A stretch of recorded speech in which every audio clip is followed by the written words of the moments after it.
और इधर मध्य प्रदेश की सरकार ने लॉकडाउन में रियायत देनी शुरू कर दी है। 30 जून तक अगर कोई प्रॉपर्टी खरीदता है तो 5% की छूट मिलेगी। रियल एस्टेट मार्केट में जो मंदी छाई हुई है इसको दूर करने की सरकार की तरफ से एक कोशिश है।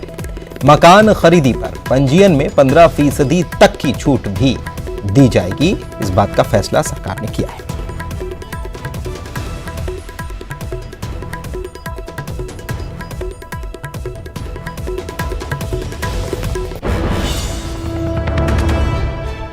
अनुराग हमारे सहयोगी हमारे साथ लगातार बने हुए हैं, उनसे बात एक बार फिर से करते हैं इसी खबर पर। अनुराग, प्रॉपर्टी मार्केट को कैसे बूम पर लाया जाए, कैसे उसको जो स्थिति है उसके बाद उसको उठाया जाए, सरकार इसको लेकर प्रयास करने में लग गई है।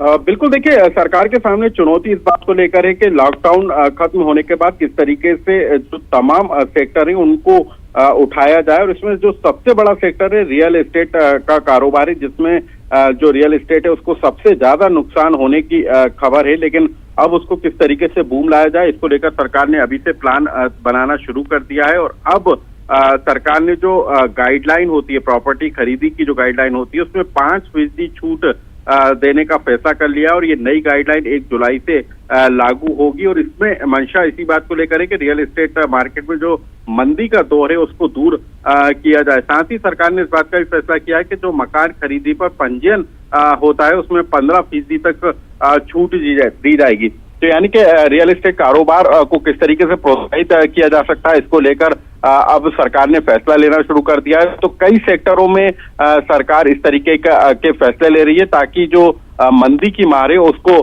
किसी तरीके से दूर किया जा सके। शुक्रिया आपका इस जानकारी के लिए अनुराग। आगे बढ़ते हैं, भोपाल से खबर आपको बता दें, रेलवे की स्पेशल ट्रेनों में कोटा तय किया गया है। महिलाओं, सीनियर सिटीजन्स, दिव्यांग, इन सभी के लिए बुकिंग के समय इनको कोटा मिलेगा। टिकट कैंसिल करने पर कैंसिलेशन चार्ज कटेगा। प्रति यात्री 60 रुपए कैंसिलेशन चार्ज देना होगा।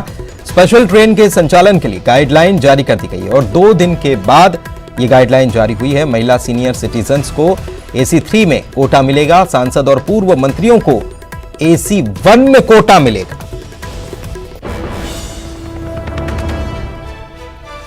तो अभी तक जब ट्रेनों का संचालन, स्पेशल ट्रेनों का संचालन शुरू हुआ था तो कोटे की कोई बात अभी तक सामने नहीं आई थी, लेकिन अब कोटा तय कर दिया गया सरकार की तरफ से। और सीनियर सिटीजन्स, महिलाओं और दिव्यांगों के लिए कोटा तय किया गया है।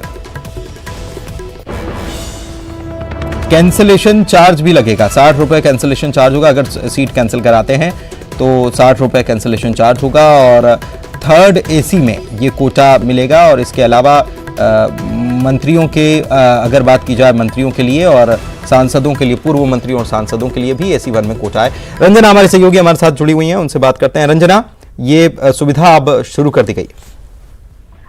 जी पुनीत, बिल्कुल स्पेशल ट्रेनों में जो कोटा है उसकी फैसिलिटीज भी शुरू कर दी गई। यानी अब महिलाएं, दिव्यांग और जो सीनियर सिटीजन है उनको बुकिंग में कोटा मिलेगा। स्पेशल ट्रेन में लग रहा था कि शायद ये कोटा की सुविधा नहीं मिलेगी, लेकिन ये कोटा अब उनको दिया जा रहा है। यानी वो पहले से बर्थ बुक करा सकते हैं। और दूसरी तरफ जो कैंसिलेशन चार्ज है स्पेशल ट्रेन में जो टिकट कैंसिल कराने का, वो भी अब इसमें लगेगा। यानी 60 रुपए प्रति व्यक्ति के हिसाब से जो कैंसिलेशन चार्ज है वो लगेगा। हालांकि रेलवे ने जो सांसद है, मंत्री और पूर्व मंत्रियों के लिए भी जो कोटा है वो भी जारी किया। यानी अगर वो भी इस दौरान कहीं यात्रा करते हैं तो उनके लिए भी 1st AC और 2nd AC में 8 जो बर्थ है उसका स्पेशल कोटा दिया जाएगा। और ये गाइडलाइन 2 दिन पहले ही जारी की गई है। पुनीत, शुक्रिया आपका इस जानकारी के लिए।